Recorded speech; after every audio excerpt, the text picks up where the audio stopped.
hidup ini punya tujuan, apa yang kita mau capai, apa yang kita mau raih, ya, secara pribadi, kelompok, organisasi, apa yang kita mau capai, supaya kita ngerti apa yang saya harus kerjakan. Secara taman itu, kata mengusahakan yang digunakan adalah kata aboda atau avoda, ya, yang berarti bekerja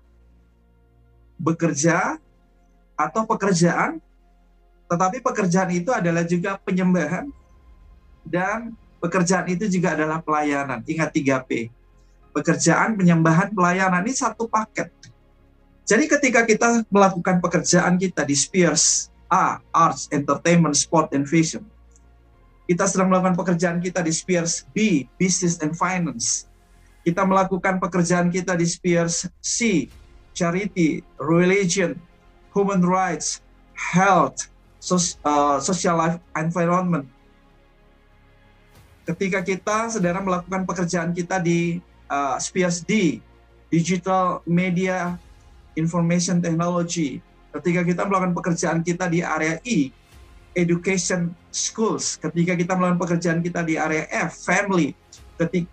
Ketika kita melakukan pekerjaan kita di area G, Government and Politics. Kita sedang, saudara, melakukan penyembahan. Dan itu adalah pelayanan. Halo, jadi saudara kalau bicara pelayanan, mimbar kita itu ada di A, B, C, D, E, F, G tadi, itu mimbar kita. Itulah ladang misi kita. Itulah bidang pelayanan kita di situ. Jadi ketika kita ada di education, ketika kita ada di situ sebagai guru, sebagai pendidik, kita ada di situ bukan lagi bekerja untuk sejumlah uang. Itu bukan tujuan kita sebetulnya.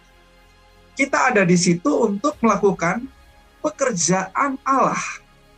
Ya, kita di situ sedang melakukan penyembahan, dan kita di situ sedang melakukan pelayanan. Nah, itu berarti saudara, kita melakukan sebaik-baiknya.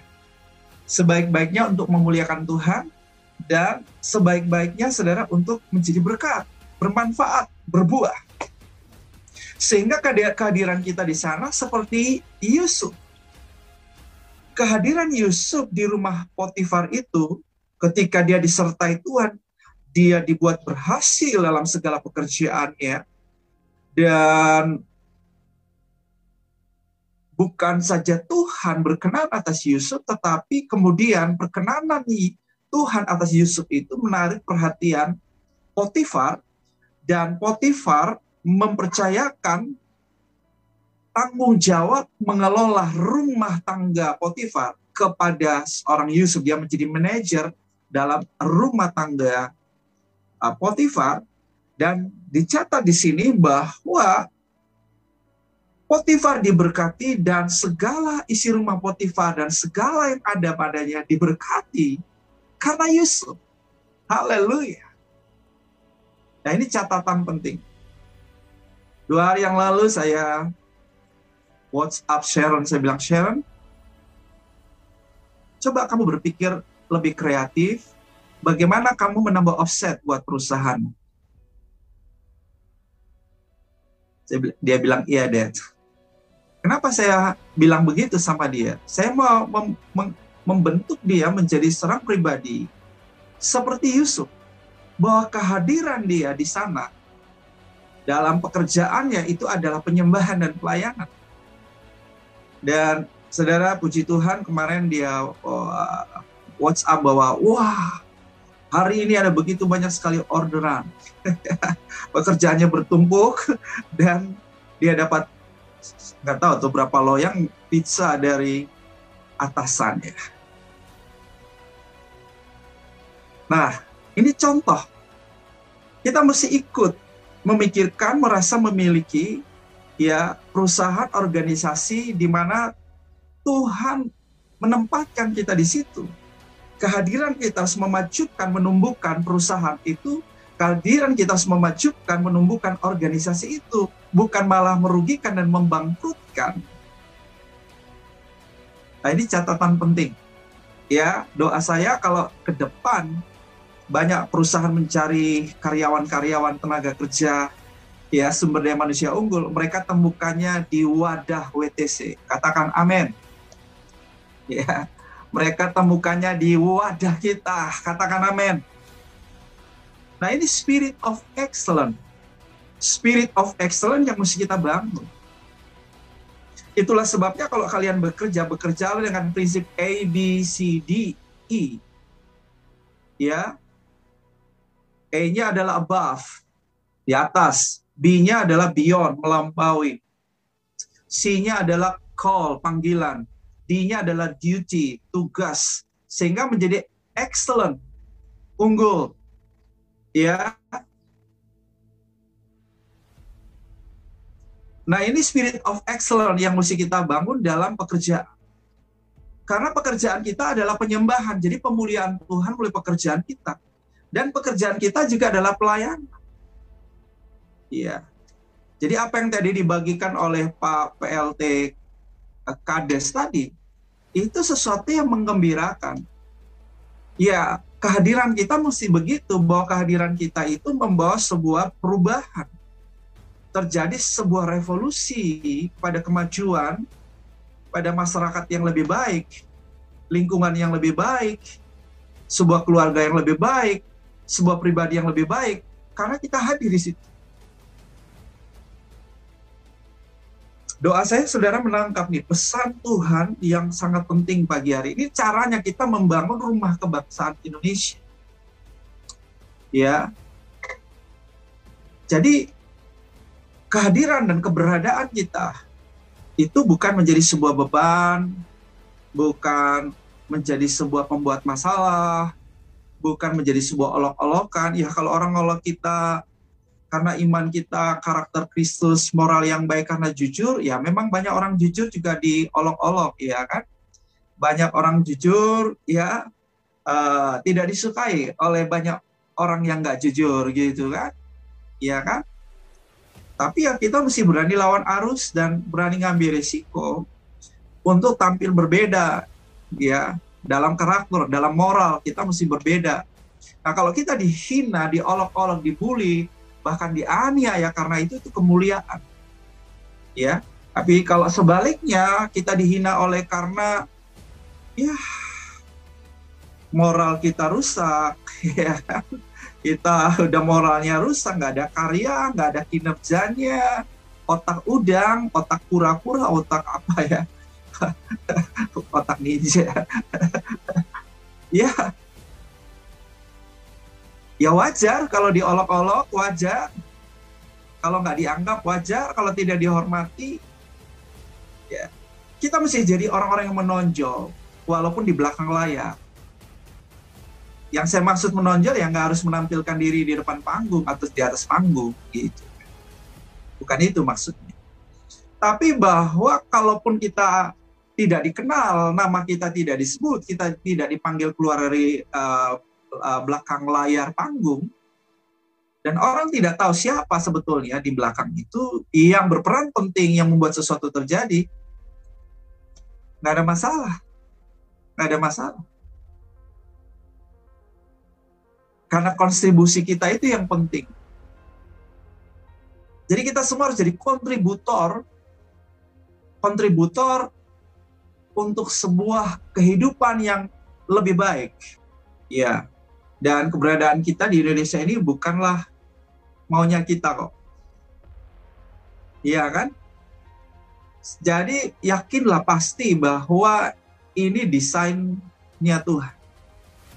Karena desainnya Tuhan, kita ada di Indonesia, maka sudah pasti adalah menjadi tanggung jawab kita juga untuk ikut mensejahterakan Indonesia, memajukan Indonesia, ya, menumbuhkan Indonesia, peradaban Indonesia.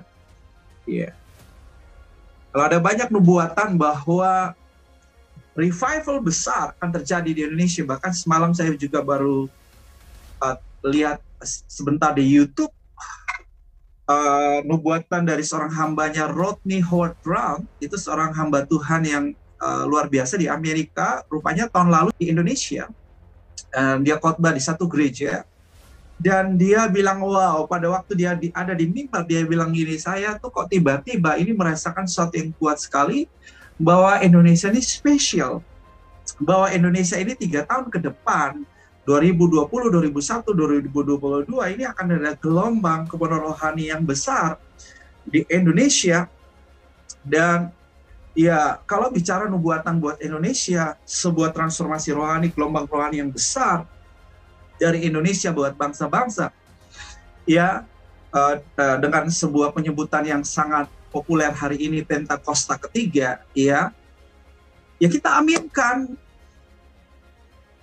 Ya, kita aminkan. Tapi Desember yang lalu, saudara, saya nanya sama Tuhan, apa memang terjadi begitu saja? Apa yang harus kita lakukan, Tuhan, supaya gelombang kebenaran rohani besar itu betul-betul terjadi dari Indonesia bagi bangsa-bangsa? Lalu Tuhan ingatkan saya mengenai Daniel. Daniel itu adalah model transformator. Kehadiran Daniel itu berdampak buat bukan satu kerajaan saja, tapi buat kerajaan-kerajaan, buat bangsa-bangsa. Karena ada 3P yang dimiliki oleh Daniel. Pertama, dia seorang profetik. Punya kehidupan doa, pujian, penyembahan, mesbah ginoskonya itu setiap hari, 3 kali sehari. Yang kedua, Daniel itu seorang pemberita Injil atau penginjil, pembawa kabar baik. Ya. Dan yang ketiga, Daniel itu seorang pemurid. Dia bukan hanya memuridkan teman-temannya dalam satu komunitasnya, tapi dia memuridkan raja-raja. Jadi Tuhan ingatkan ini 3 kekuatan revival. Kalau mau Indonesia menjadi pusat titik revival, maka perlu ada gerakan 3P. Bangun pasukan ini, yang saya sebut pasukan elit PBB. PBB itu apa? Pasukan elit, P-nya profetik, penginjilan, pemuritan bangsa-bangsa. Berarti kita mesti intens. Kita sudah on the track. Kita sudah punya kehidupan profetik yang bagus. Anak-anak youth di Kupang mulai doa dengan intens, puasa. Nah, ini profetik. Yang kedua, harus penginjilan, pemuritan. Nah, ini yang saya sebut proyek taat. Tuntaskan amanat agung. Jadi, kita semua bergerak. Gerakan para pahlawan, gerakan para prajurit, tampil dan maju. Nah, ayunkan sabit. Dia yang nggak bisa diam-diam, kan sudah dinubuatin, pasti jadi. Nubuatan itu potensi. Nubuatan itu bisa nggak terjadi loh, kalau kita nggak melakukan bagiannya kita. Saya mendorong untuk kita terlibat aktif dalam gerakan akhir zaman. Sudah bukan saatnya kita bicara gereja itu gereja yang hanya ada dalam satu lingkungan organisasi administrasi GBIWTC kita. Tetapi gereja yang sedang menembus tembok-tembok denominasi. Bahwa kepentingan dan tujuan besar kita adalah kepentingan kerajaan surga.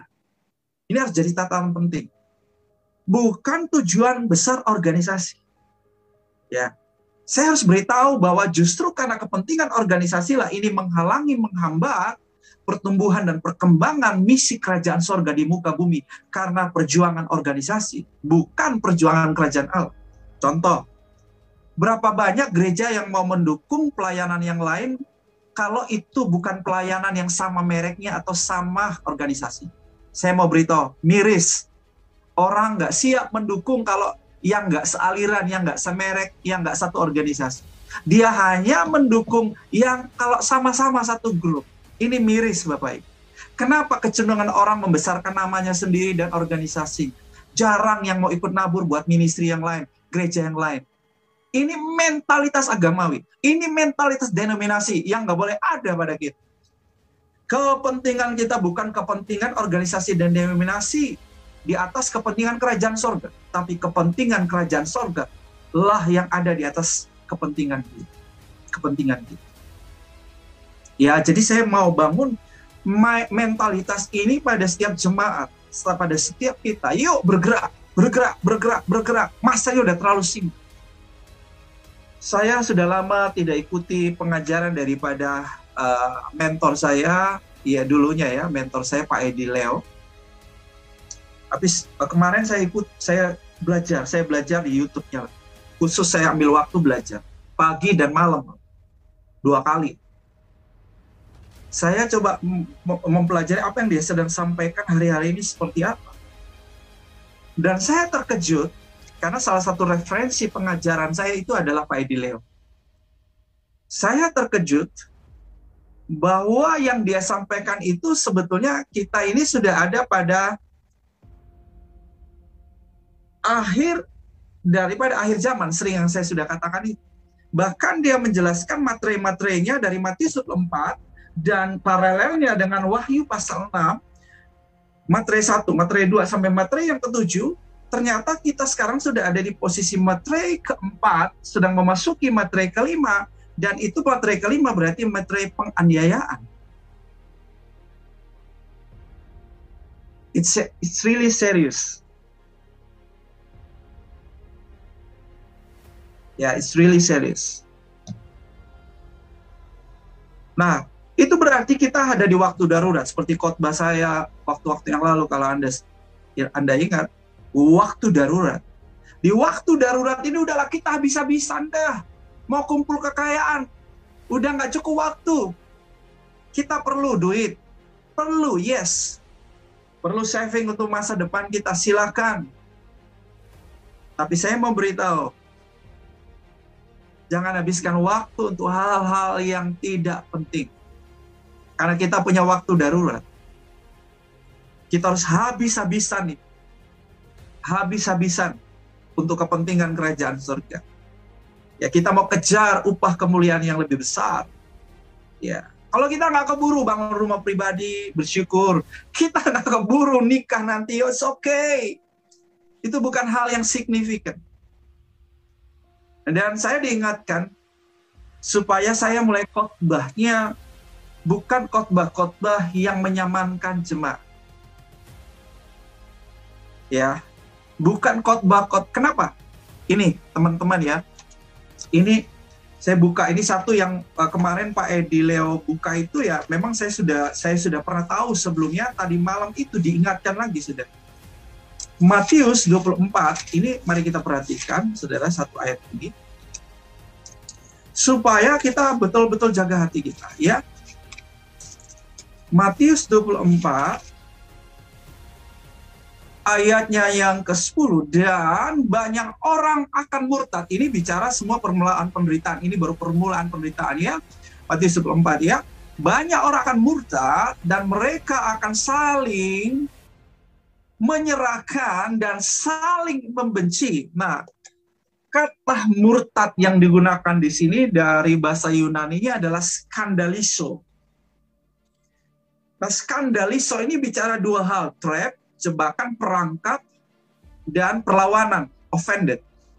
Jadi offended itu bisa orang yang terluka lalu dia memberi perlawanan, itu offended.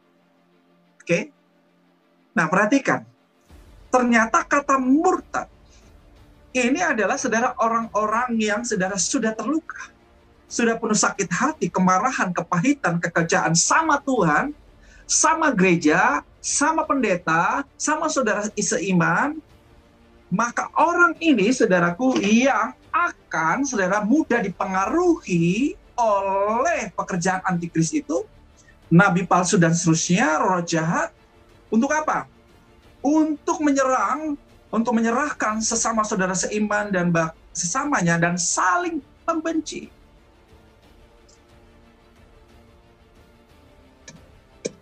Hari-hari ini ada banyak orang yang kecewa sama Tuhan karena COVID-19. Karena banyak kematian terjadi. Saudaranya diambil, udah doa sekian, sudah hidupnya benar, takut Tuhan, sungguh-sungguh, kenapa kok ini meninggal? Karena COVID. Banyak yang nggak bisa terima. Banyak yang nggak bisa terima. Kenapa? Karena pengajaran saya, pengajaran para pengkhotbah kurang balance. Apalagi pengkhotbah-pengkhotbah karismatik Pentakosta. Kurang mengajarkan soal pembaruan manusia, batin lebih daripada lahiriah. Sehingga ketika ada lahiriah yang rusak, ketika ada lahiriah yang sakit, maka saudaraku, kita nggak bisa terima. Paulus berkata, manusia lahiriahku makin merosot. Ini bicara apa sih? Sakit, penyakit. Ini yang dialami oleh Paulus. Ini yang juga ditafsirkan sebagai duri dalam daging. Dia udah serukan nama Tuhan, nggak sembuh-sembuh. Kita nggak ngajarin soal penderitaan ringan. Bapak Ibu lihat, saya ngajar keuangan, saya nggak terlalu mengiming-imingi, ayo udah kamu beri supaya kamu diberi lebih lagi. Saya hanya bilang gini, udah ada hukumnya, nabur tuai, udah itu aja, saya nggak mau terlalu lebay. Lah kalau ikut kasih perpuluhan nggak ada kecurian, saya nggak mau ngajarin begitu. Kasih perpuluhan kamu nggak sakit, mana ada ayatnya. Saya nggak pernah ngomong begitu toh. Saya harus hati-hati. Saya harus hati-hati. Sebab kalau kita nggak ngajarin yang benar, malah saudara yang luar biasa, jemaat di Makedonia, itu miskin setengah mati. Mereka tuh dikatakan sangat miskin, bukan miskin lagi, sangat miskin. Tetapi mereka bilang sama Paulus, mereka desak, Paulus, pada Timotius, ayo dong, jangan kalian menganggap kami miskin, lalu kamu nggak ikutkan kami dalam proyek kasih. Kami harus ikut dong nabur buat saudara seiman kami yang lagi susah. Nah ini dia, mentalitas begini yang mesti dibangun. Ini dia, ini yang benar saudara. Nggak ada Paulus berkata begini, oh iya, benar, kamu beri, ayo, beri, supaya kamu kaya raya, beri, supaya kamu keluar dari kemiskinan. Nggak ada tuh diiming-imingi sama Paulus begitu. Tapi kemudian Paulus menjelaskan di ayat selanjutnya, orang yang menabur sedikit, menuai sedikit, betul nggak? Orang yang menabur banyak, menuai banyak. Paulus tetap beritahu ada hukumnya kok. Bahwa memberi itu sudah pasti. Siapapun memberi, nggak kenal Tuhan pun yang namanya memberi, pasti juga ada tuaiannya. Pasti. Entah dia yang menuai, anak cucunya yang menuai, ya ada orang tua yang kelihatan miskin tapi baik hati, nolong sana, nolong sini, nolong sana, nolong sini. Kemudian anak cucunya yang saudaraku kaya-kaya, saudara. Itu banyak, dan itu bukan hanya yang kenal Yesus loh. Jangan ini hukum rohani ini berlaku buat semua orang, bukan berlaku hanya buat agama Kristen. Enggak, jangan salah. Selama orang melakukan hukum rohani, walaupun dia agama lain, hukum rohani itu berlaku sama dia, sama kayak hukum gravitasi. Hukum gravitasi apa emang hanya berlaku buat agama Kristen malah atau agama tertentu? Enggak. Agama manapun di planet ini selama dia tuh melakukan, dia melempar sesuatu ke atas, ya bisa saja jatuh ke bawah karena dia ada di bawah satu lingkungan hukum gravitasi. Paham ya Bapak Ibu ya? Iya. Ya, jadi ini penting sekali, saudara. Kita jaga hati kita supaya jangan kecewa sama Tuhan, marah karena harapan-harapan yang tidak terpenuhi. Udahlah, bersyukur. Kita boleh punya cita-cita setinggi langit, setinggi bintang. Boleh. Ya, boleh. Impian-impian setinggi mungkin, boleh. Tetapi, saudara, Tuhan selalu tahu yang lebih baik dari kita. Amin. Dan Tuhan selalu punya rancangan yang lebih baik dari kita. Itulah sebabnya bagian kita adalah ketika nggak terpenuhi, belum tercapai, harapan itu belum terkabulkan, doa kita belum dijawab Tuhan, udah mengucap syukur dah. Ya, kita enjoy anugerah Tuhan hari ini buat kita gitu. Ya kan, supaya kita full energi, sukacitanya penuh, shalom, supaya kita saudara efektif di dalam pekerjaan kita. Kita efektif di dalam penyembahan kita. Kita efektif di dalam pelayanan kita. Katakan amin. Iya kan? Iya. Jadi, wow, dahsyat sekali nih, saudara. Kalau saudara nangkap pesan Tuhan pagi hari ini buat kita. Ya, ini powerful. Yuk, bangkit para prajurit. Bangkit para pahlawan kerajaan sorga. Bangkit bersama kita. Membangun rumah kebangsaan Indonesia ini. Ya, aktif. Rescue and needed, aktif untuk menyelamatkan dan merajut rumah kebangsaan yang mulai diporak-poranda. Kita menjadi pembawa kesatuan, unity, dimulai dari keluarga, lingkungan kita, ketetanggaan kita, ya, komunitas-komunitas kita. Kita viruskan, tularkan, kata virus negatif, kadang-kadang negatif, kita tularkan, ya, kesatuan. Kita cinta kesatuan. Kita bangun hubungan juga dengan teman-teman dari agama manapun. Ya. Mereka juga lahir juga bukan milih agama kok ya. Kebanyakan kita lahir kan memang sudah di agama itu gitu kan. hanya beberapa orang yang kemudian milih agamanya gitu. Tapi kan kebanyakan kita kan enggak, ya kan?